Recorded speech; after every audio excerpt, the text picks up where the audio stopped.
50 సంవత్సరాల తర్వాత పోతే సిరాజ్ పోతాడు, మహేందర్ పోతారు అని అనుకుందాం. రేపే పోవచ్చు కాదా?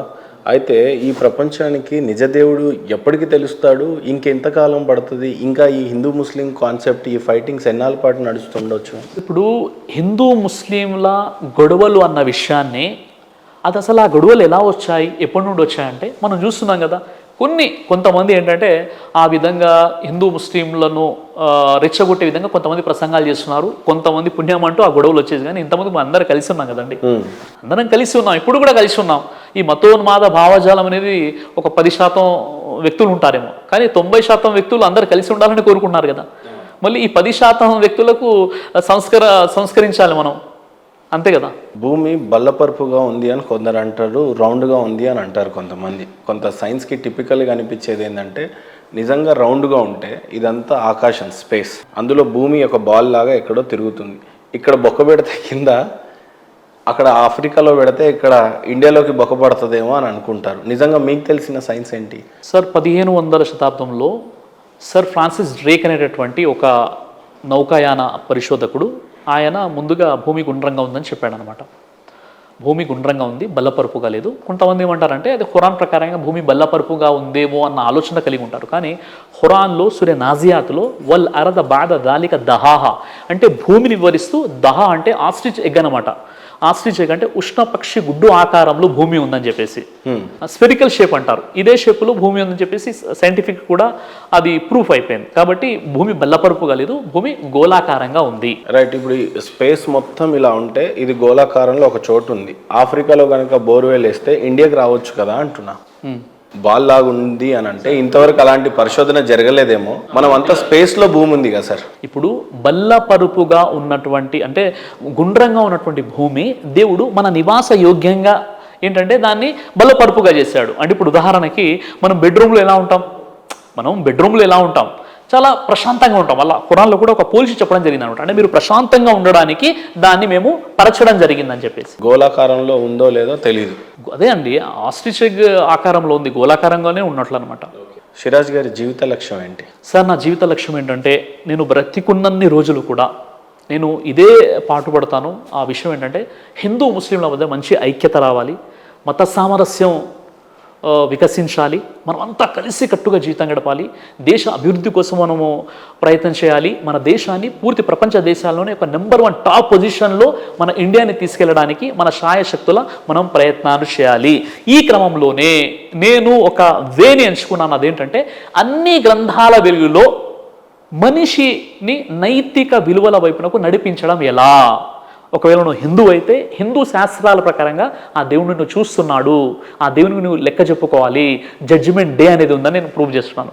అది ఒక క్రైస్తవుడు అయితే బైబిల్ ప్రకారం చెప్తున్నాను, ఒక ముస్లిం అయితే ఖురాన్ ప్రకారంగా చెప్తున్నాను. ఇంకా ఇప్పుడు మీకు తెలుసు, ఇప్పుడు ముస్లింలో ఎడ్యుకేషన్ అనేది లేదు, చాలా సమస్యలు ఉన్నాయి. వాటిపై కూడా నేను ప్రయత్నం చేస్తున్నాను. ఎందుకంటే మనం అంతా కూడా ఎడ్యుకేట్ అయిపోతే మనం అంతా కూడా, ఇప్పుడు మన సమాజం అండి ఇది, మన సమాజంలో అందరూ ఒక మిశ్రమ సమాజం. అంటే ప్రతి వ్యక్తి కూడా డెవలప్ అవుతేనే మన దేశం డెవలప్ అవుతుంది. ఫస్ట్ మనకు కావాల్సింది వ్యక్తి నిర్మాణం. వ్యక్తి నిర్మాణం ఎప్పుడైతే జరుగుతుందో అప్పుడు దేశ నిర్మాణం జరుగుతుంది.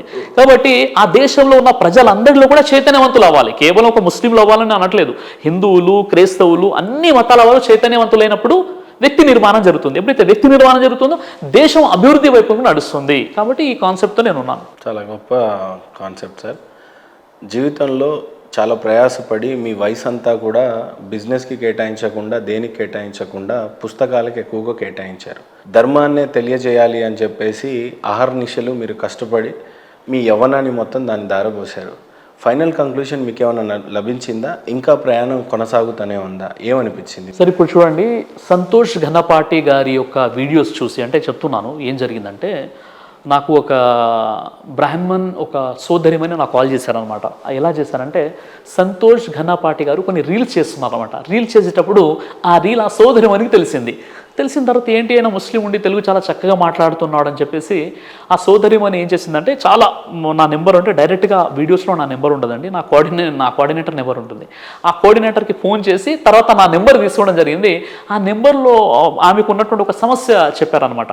అంటే ఆమెకు మ్యారేజ్ సంబంధించినటువంటి ఒక విషయం ఉంది. ఆ అమ్మాయి ఏంటంటే ఆమె హిందూ అమ్మాయి, బ్రాహ్మణ్ కమ్యూనిటీ, ముస్లిం అబ్బాయి అని పెళ్లి చేసుకోవాలనుకుంటున్నది. నేను ఏం చెప్పానంటే, నేను ఆమెని సంస్కరించానమ్మా, చూడండి మీ ఇష్టపూర్వకంగా బలవంతంగా మీ తల్లిదండ్రులను ఒప్పించి మీరు మ్యారేజ్ చేసుకుంటే అది చాలా మంచి విషయం. అలా కాకుండా మళ్ళీ ఆ అబ్బాయిని మీరు ప్రేమించారని చెప్పేసి మీరు మళ్ళీ ఆయన్ని పెళ్లి చేసుకుని మీరు ముస్లింగా మారేసి చివరిగా ఒక దిక్కుమాలిన టైటిల్ లవ్ జిహాద్ అని ఈ మొత్తం కూడా ఇస్లాంని ముస్లింలని అపనిందల పాలు చేస్తారు. మీరు ఏం చేయాలంటే మీరు మీ తల్లిదండ్రులని ముందు ఒప్పించండి ఆ విషయాన్ని. నేను ఇలా మ్యారేజ్ చేసుకోవాలనుకున్నాను, అబ్బాయిని కూడా మీరు ఒప్పించండి.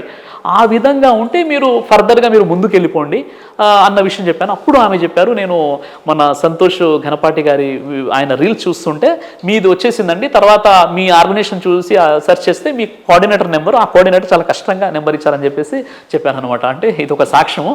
మరో విషయం ఏంటంటే ఇప్పుడు చాలామంది ఉన్నారండి, చాలామంది ఇప్పుడు ముస్లింలో కూడా మనం చైతన్యం తీసుకొస్తున్నాం కదా. ఇప్పుడు హిందువుల పట్ల మనం ఎలా ఉండాలి, హిందువుల హక్కులు ఏంటి, తర్వాత ఖురాను గ్రంథంలో మానవులందరి కోసం ఖురాన్ చెప్పేటటువంటి బోధనలు ఏంటి, ముస్లింలో ఉన్నటువంటి కొన్ని విషయాలు, హులా గురించి, తలాఖ్ గురించి, లేదా ముస్లిం మహిళలు మసీదు వాళ్ళు పంపించకపోవడం, ఇలా కొన్ని సమస్యలు ఉండే దాన్ని చాలా సైంటిఫిక్గా గ్రంథాల ప్రకారంగా లాజిక్గా వాళ్ళకు మనం చెప్పే ప్రయత్నం చేస్తున్నాం. ముఖ్యంగా ముస్లింలో ఎడ్యుకేషన్ తీసుకురావడానికి మనం ప్రయత్నం చేస్తున్నాం. అలాగే మన ప్రోగ్రామ్స్ ఎవరైతే వింటున్నారో చాలామంది మాకు కలుస్తుంటారు, బ్రదర్ మీ వీడియో చూసిన తర్వాత మాలో మార్పు వచ్చేసిందని. కొంతమంది అయితే ఒక ఫ్యామిలీ మొత్తం ఒక వ్యక్తి వాళ్ళ మదర్ని బాగా నెగ్లెక్ట్ చేసేవాడు అనమాట. మా వీడియోస్ తల్లిదండ్రి భారమా బాధ్యత, అమ్మా నాన్న భారమా బాధ్యత అని ఒక వీడియో ఉందన్నమాట. నాది ఒక ప్రోగ్రామ్ ఉంది నిజామాబాద్లో, మీ నిజామాబాద్లో జరిగింది, చాలా పెద్ద ప్రోగ్రామ్ అనమాట. ఆ ప్రోగ్రామ్ చూసిన తర్వాత వాళ్ళ అమ్మగారు బయట ఉండేవారు, అంటే చాలా వృద్ధాప్యంలో ఉన్నారు.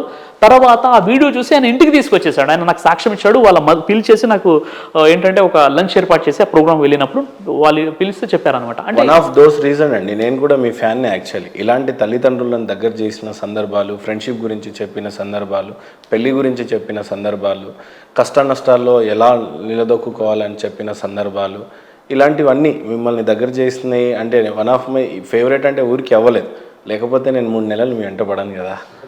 ఓకే, సో ఏదైనా సత్యాన్వేషిలో జరిగినటువంటి ఆరాటాలు పోరాటాలే తప్పితే కానీ నిజంగా ఇక్కడ మాత్రం టాప్ 5లో టాప్ 2 మీరే ఉంటారు సార్. ఓవరాల్గా నేను చెప్తున్నాను, ఒక ఆడియన్స్లా ఓవరాల్గా ఇప్పుడు ఏవైతే నేను సందేశాలు ఇస్తున్నాను, మెసేజ్ ఇస్తున్నాను, ఇప్పుడు సంతోష్ ఘనపాటి గారు ఏం చెప్పారంటే, ఈయన ఆవుని ఆరాధ్య దైవం అని ఎక్కడ లేదని సిరాజ్ గారు చెప్పారు, ఇన్ని సందర్భాల్లో ఉంది అని ఆయన ఏదో చెప్పుకుంటూ వచ్చారు. కానీ మీరు చాగంటి గారి, ఆయన ఎవరు, గరికపాటి గారి ప్రవచనం కూడా చూడొచ్చు అనమాట. ఆయన ఏం చెప్పారు ఆ విషయాన్ని పక్కన పెట్టేస్తే,